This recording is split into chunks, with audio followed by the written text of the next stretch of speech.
Your brother Faytim Muhammad from the 98.7 KISS FM Openline program. We have my man, the flamethrower, Peter Noel from 98.7 KISS Weekend Review. And to his left, we have no other than Charles Etchwitz III, better known as the Cutman. First, I'm going to start off, gentlemen. Thank you for joining me on my show. It's a pleasure. And tonight's topic, we're going to be talking about light skin versus dark skin. And I want to know, I'm going to ask this question to you, Peter. Have you ever been discriminated against due to the texture of your skin? And if so, let the viewers know, what was your experience with that? Well, of course, we call it intra-racism, where there are blacks who are of a lighter hue and blacks who are like my skin color, and those blacks who are of a lighter hue, who are in certain positions, live a certain lifestyle, and they associate with certain classes and even white folks, and then they start thinking that they're white, and they start looking down on you because of the color of my skin. My skin is dirty in every aspect of this game, of this whole color question, and it's the whole bourgeois thinking. It's class. It's all about class, and when you see, we use a very disparaging term, to refer to those who want to look down on us, who are of a darker hue. We call them high yellows, and they don't like it. And it's because they aspire, they want to go up and then look down on us. They dress a certain way, they talk a certain way, they have a certain lifestyle, and we are less looked down as a lower class. And I've experienced that many times before, and I've had to put them in their place. I have to say, listen, when the police officer comes to you, he's not going to look at the color of your skin. All he sees is black. He knows what black is. And he'll take you out the same way. So when you want to move in a certain class, and you want to move in a certain society, a certain class structure, and look down upon me, you're looking down on yourself. That's me. That's how I look at it. Do you feel that most people feel the way that you do, or do you feel that maybe you're speaking at it from a personal experience? No, it happens a lot. It's constant. I mean, although within families, you may have someone who is, I know families where you have three people who are lighter and people who are darker. I'm actually married to someone who's of a lighter color, but there were never any of these prejudices coming from Trinidad. In that particular household, yes, but in Trinidad you do have these color prejudices. You come to America, it's the same thing. You have some people from the South who have a lighter hue, and they believe that, hey, I don't want to. I'm a bourgeois. I'm from that class, and we live a certain lifestyle. We live a certain way, and the way you people in the projects, you live in the projects because you're dark and you're this. It's not true. It's not true. And I try to tell them we are all the same in terms of the color. Back in Jamaica, back in the early 90s, there was a song at the time, where Buju Banton made a song about loving brownings, brown-skinned girls. So another guy had to come back with a song, and because these kids started bleaching out their skins, to look like a browning. And he says, the song goes to some effect, they bleach out the skin to look like a browning. And it was just so awful that they had to tell them, black is beautiful. Let me ask you a question, Cutman, and we're going to find out why they call you Cutman. Do you feel, because of the texture of your skin, you feel light-skinned to me, that perhaps life has been a little bit easier for you? No. Let me put it this way. I've never had a white man walk up and offer me a job, want to give me something, want to open up his house or his corporation to me. Why do they call me Cutman? Because I don't believe in letting nobody mess with me. And like my mother used to say, don't let this yellow fool you. And what you have to do is to really deal with these problems that are not the result of who we are or who we want to be as individuals. Now, there's all kinds of ramifications between light and black, all right? Most of it is nothing new. It's been going on for hundreds of years. You got to remember there was slavery and intermarriage in the Caribbean before there was slavery and intermarriage in the United States. The plantations of the Caribbean were prosperous before the tobacco and rice plantations of the Sea Islands of Georgia, and later the cotton plantations of the Deep South were profitable. So the first place where this was learned was in the Caribbean. The first place that black people learned about this in Africa was between the intermarriage and the forced conversions into Islam of black Africans by Arabs. So that's why you have the different complexions, you have the different things that are going on in Africa. Like in the Sudan, you have Arabs raping black women to create a mulatto class, all right? But to the point here, you're not going to get rid of the light-dark thing, because that is a convenient way for us to fight amongst ourselves, but we won't fight that way with white people. We won't fight that way with Asians. We won't fight that way with Latinos, okay? Spanish kids walk up and down the streets where I live all day long saying nigga, but anybody saying spit?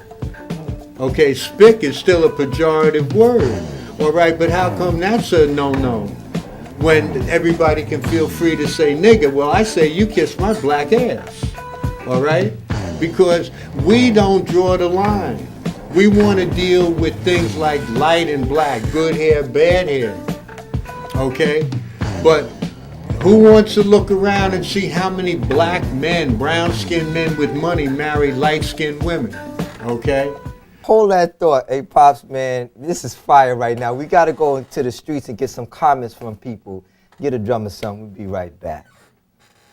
When I was younger, I wasn't too happy with my skin color. I used to always wish I was light-skinned because I could never get a date or a boyfriend because I always felt maybe because I was too dark. So now that I'm older, I realize that that's people's personal problems within themselves. Maybe they have issues with their mother, their sister, or again, with themselves, like I did, a complex. But it's sad, unfortunately, that does exist. And hopefully one day we'll learn to love each other for who we are and not the color of our skin, especially our own people. The interpretation that one makes and the quantum leap you make with skin in relation to mentality. Most of the time, blacks who are light skinned feel better than dark skinned. Consciously or unconsciously, what they're really feeling is they're closer to white people. Hey, we back here at 98.7 KISS in the studios. I know in the back of us you probably see Hot 97, but that's their assistant station that's part of this as well. So we're back with this firing question that we got. We got a great response for the people out there in the community, and it was interesting. Pete, let me ask you a question. In your profession, have you ever been in a situation where perhaps they told you to tone it down a little bit? You know, you can't come out and be too strong with these type of issues and topics. Did anybody ever try to make you feel like you shouldn't be black or you know, just be someone else other than you are in front of the camera? Well, look, I worked for a black newspaper when I first came to this country. And then I also worked for the Village Voice, which is a white bastion of liberalism. And even there, I mean, you know, you had some black reporters pretty much who, you know, lived and because of class. And the Cutman was talking about that class thing.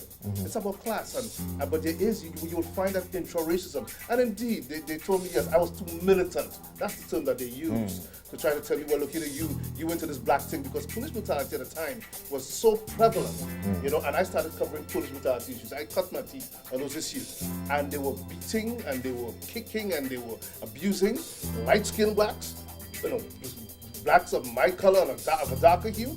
And at the same time, when I started writing about this, yes, some of these same blacks, indeed, you asked a good question, were telling me, no, you're too militant, you know, because again, you know, black people are out there committing crimes, and if they weren't committing crimes, police officers wouldn't be doing that to them, and they don't care if they're black or white, or the light skin or black. That's it. Yes, indeed, people asked me to tone down my advocacy of black people, you know, who stepped out of their homes and at certain times, and regardless of whether you belong to a certain class, if you were dressed in a suit, if you were dressed in a tracksuit as I am right now, it doesn't matter. You see, white folks see color, and white folks understand color. White folks can spot black color. They can spot that blackness in you. You can be white-haired, you can be white is white looking like they can spot that black because of their own racism. But I noticed you said white people. What about this in your own community, black people? Well, you know something, it's not as prevalent today as as it was back then in terms of the intra-racism. There is intra-racism where, again, the light-skinned, black skin stuff goes on. And indeed, yes, there are black people who telling me, hey, you can't talk like that. And these are light-skinned blacks who will tell me the same thing. You can't speak a certain way. But I do experience that type of intra-racism, but it's not as prevalent today. I know how to respond to it. I don't take it as they don't look down on me because I know, and I always tell them, police officer knows who you are.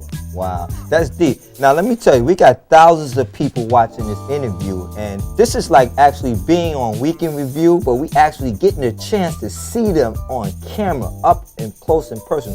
Cut, I want to direct this question to you. Now, you coming up as a young man, do you feel by being light-skinned has helped you get more women or be able to have more physical relationships with women because of the color of your skin? I don't know. I always had a lot of women. Let's talk about it. Don't freeze up. No, but let me say this. But I can't say that it didn't. All right, because at the time I came up, color was important. But I've gone out with women of all colors. I mean, black women of all complexions. Mm-hmm. All right. It probably did. I won't say no. All right. But by the same token, you can't have an opinion of yourself because of the women that you have. You have to have an opinion of yourself as you relate to your peers, which are men. Okay? And I always got along with my peers from the time I was a kid. So I never played to be in light skin. I could have been a lot of things in life. I've been to school, I'm educated, I've worked in big corporations, but I've always been radical. My politics are probably as radical as anybody I know without being stupid. All right? Now, I'm not down with a lot of romantic nonsense. All right, I'm not going to walk around with African robes and say I'm a Pan-Africanist or a black nationalist, because 1 and 1 is still 2.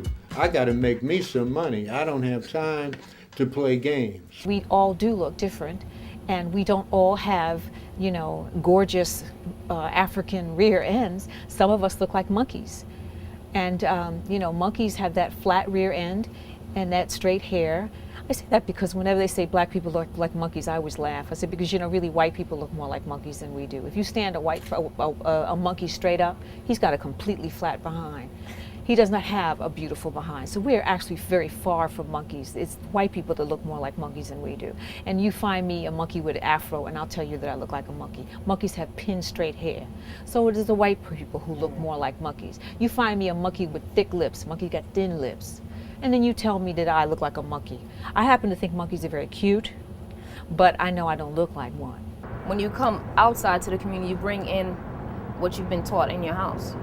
So either you feel like you're better than a darker skinned person, or maybe you feel like you're lesser than a light skinned person because of the way you've been treated from the beginning. It's always a pleasure to be here on the set, and you do the Openline, the Weekly Review, and also the Jeff Fox Show early in the mornings, right? Yep, and Soul Beginnings too. Soul Beginnings, I can't forget about that. That's right. So, the topic here is light skin versus dark skin.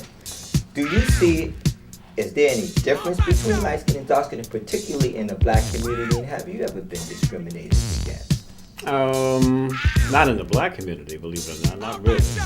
But I do think that we do have problems in identification. I'll never forget, now I had this conversation recently with somebody. We were talking about Mariah Carey. And she recently married, what's the singer's Nick Cannon. Nick Cannon. And I said, well, that's a change for her, because I remember when she first came out, Tommy Mottola, who was over there at CBS Records and sort of guiding her career, he ended up marrying her, basically said that, he was telling everybody, including myself, that, we've got this white girl who sounds like Whitney Houston.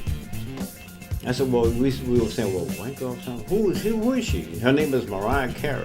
And when we saw her, Cutman, and Tripp knew her. Mm-hmm. And he said, she's not a white girl. She's black. And knew her on. You're right, exactly. See, so where did this white girl stuff come out? And he was using that to sell her to a pop audience. And there are people who do that. This happens in the business all the time. We go through this all constantly. And sometimes folks use that to get, to take an advantage. I remember when Keith Sweat and Al B. Sure were out around the same time. Al B. Sure got more props from Quincy Jones than a Keith Sweat would, even though Keith Sweat sold more records than Al B. Sure. And he was a talent. Right, yeah. And the reason why that happened was, and I love Al B., I love Keith, is because he was more light-skinned than Keith Sweat was. Mm-hmm. Would you say this as a fact, or would you say this as your personal opinion? It's my personal opinion. It's a fact. It happened. I know that, and Keith knows that, and Al B knows that, and Mariah Carey knows that. You don't lie. That's the truth. That happened. It's part of business. It's stupid. If you're a light-skinned actor, most likely you will get more roles. At least it used to be that way. You gotta understand, very few of us, people of color, make it to become gigantic stars. We really don't. Few and far between. In the old days, it was Sidney and Harry Bella and James Edwards, a few other black actors, and we came to another generation of actors, Ivan Dixon and so on and so forth. They were all dark-skinned actors. As we moved into the video age of the 80s and the 90s, that changed. And that plays a role in a lot of, because they think they can maximize your potential and your appeal if you look lighter and brighter. Derek Jeter, there's no difference between Derek Jeter and Barack Obama. I like your comparison. If you talk about music, you talk about baseball, now you talk about politics. Yeah, Derek Jeter, Barack Obama, same thing. Black father, white mother. And Terrence Howard is the only light-skinned actor of prominence really on the scene. Yeah, and he ain't all that. He ain't all that. Yeah, he's not like a Jeter. Well, you're talking about this. Most people can say, well, that's your opinion. I mean, you have Morris Chestnut, Gabrielle Union, Wesley Snipes. You have prominent dark-skinned black people that are making who are the bigger actors in black motion pictures? Halle Berry. She commands a bigger salary. She's more light-skinned. She's half white. I mean, it goes on and on and on. I mean, these are the people that they pick. It's unfortunately part of culture, but it's part of every culture, whether you're Latino, whether you're Jewish, who's lighter and darker. Whether you're Italian, the northern Italians from Milan and from southern Italy, the same ballgame. It's all about race. We may have our divides, but we don't make our people invisible. Okay, Cubans do. Cubans do, Venezuelans do, Brazilians do, Colombians do. You're dealing with these countries where 40-50% of the population is Moreno, all right? Not Castilian, okay? And these people are hidden, at least in black culture.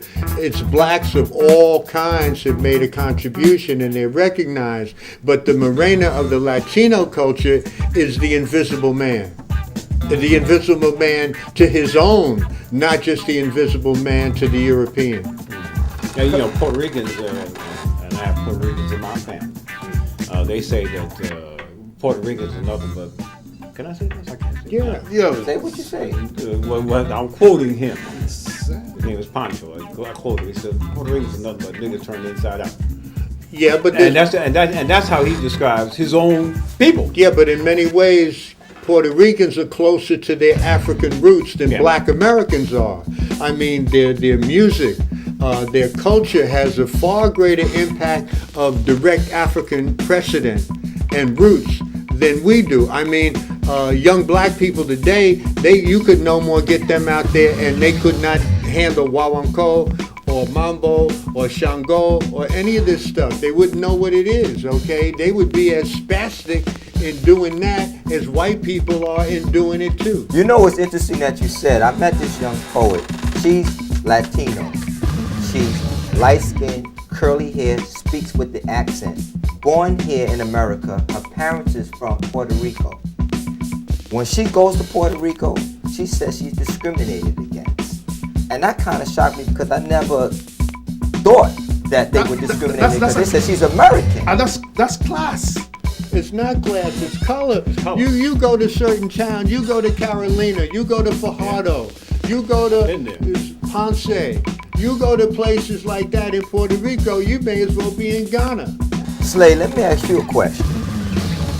Do the role model that you are, because millions of people listen to you every day. That's very kind of you.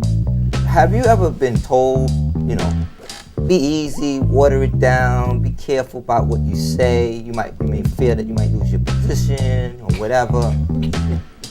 People want to know this. This is grassroots. Well, after when the station became a black radio station, it was a pop station before that, I couldn't go on the radio and sell the stuff that we sang to a white audience or a mixed audience. When it became a black radio station and established itself as a black radio station, I could get away with doing programs that were targeted toward a black audience. And one of the things that you, to get the respect of the black audience, you have to talk to them black. My point of view is that, look, it is what it is. We're all in this world together. We're gonna deal with this. You know, I'm gonna deal with you on your character based upon what I like about you and what you like about me. Let's deal like that. We know this all exists, but you know, let's come together and work together. No. And I mean, that's a whole other discussion, but the one thing I'd like to say, there are many elements of the black community, black media, that deal with issues like cultural nationalism. They want to talk about Africa and Mugabe and Haiti and all of that stuff. But when it comes time to be a bona fide black America, they don't want to talk about it, all right? The only reason why we can do that, because we've been doing it for a long time, is because of this man, Bob Slade, who permits it and fosters it and is able to make the elements that be, whether it's Madison Avenue or management, Crossover. See the relevancy of what we do. So are you a role model? Okay, because when you cut to the chase, okay, black people may have, whether they're light skinned and sedity or black and wannabe, okay, there are certain things that we all have in common, and no matter what you are, how much money you got or how light you are, you all know what an ass whipping is and where it comes from. You know what? We're going to be coming back, and as we come back, we're going to have a closing of the show. This is so fire. When I first got married, my wife and I moved to Tallahassee, Florida. And my wife is light-skinned, which I really didn't even notice until after we were married for about 10 years. Because I think when I saw my wife, I was interested and fell in love with a person. I could identify her, but I carried a picture in my wallet, but I really didn't think about those things. But a police officer down here in Tallahassee told me that I had to ride with her in the back seat of the car because, of course, he knew that she was light-skinned black, but others might not know that, and as a result, I might have run into some problems. The reality is that in the black community, we come in all colors, from very, very light-skinned to very, very dark-skinned. Any closing statements? I want y'all to look in the cameras. These people want to feel your energy. People are behind the set watching this program.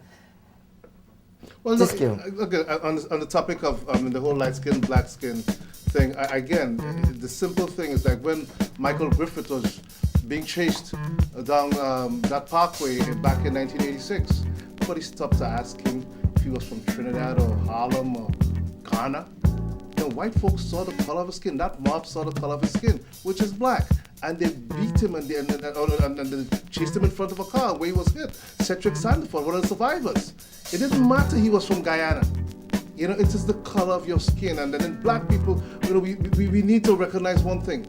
You know, when they come for us, they're coming for you because you're black. You know, they don't put you in a certain category. They don't say you belong to the Boule society. They don't say you're bourgeois black and we're going to deal with you later on. They come for you because you're black. Cutman, last closing thought statements to the people they want to hear what you I'll just ditto say. whatever Peter said. You're right, Peter. You know, that's one of the first I times. hope that is on tape. Yeah, It's the first time he's ever agreed with me. Unless we as black people learn to protect what we've earned, what our grandparents and our parents earned, unless we learn to stand up and quit all of this false pretense of what we are and what we want to be and that materialistic things are what are important, we will find ourselves in the same situation that blacks in South Africa did. We will be on the lowest rung of the people of color totem pole, all right? It will be everybody else, and we'll be the Kafirs of America. It's already happening now anyway, in hiring, talking about the NYPD. There were more Latinos on the NYPD than were black. Same thing with the fire department.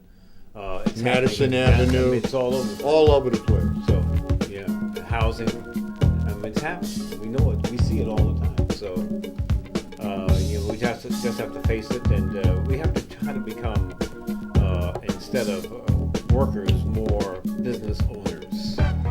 You know, it's interesting because my sister, and the reason why I'm doing this light skin crossing, because my sister Sharon had said something to me, and I never thought about this out of all the years that I've been on this earth. Do you think maybe perhaps you got the jobs or maybe succeed in this society today because of the complexion of your skin? I never stopped to think about that. I always felt that I was growing up and I was a hard worker and I was very ambitious and I went after what I wanted. Then I thought about it, maybe a little bit persuaded certain people to perhaps maybe give me a chance or whatever. Maybe I was looked at less threatening or whatever. So, I had to stop and think about that. But again, this was very interesting. It's a pleasure to be here with you gentlemen, giving thousands of viewers and this information, because people don't oftentimes talk about this. This is something that's most people, they sugarcoat this. Mm-hmm. They find other ways to dance around this stuff. This is up close and personal, and I want to thank you, brothers, for being here on the show. Thank you, brother. Well, right. Cutman, my brother, Bob Slade, thank you. Doing it do, brother. Doing it do.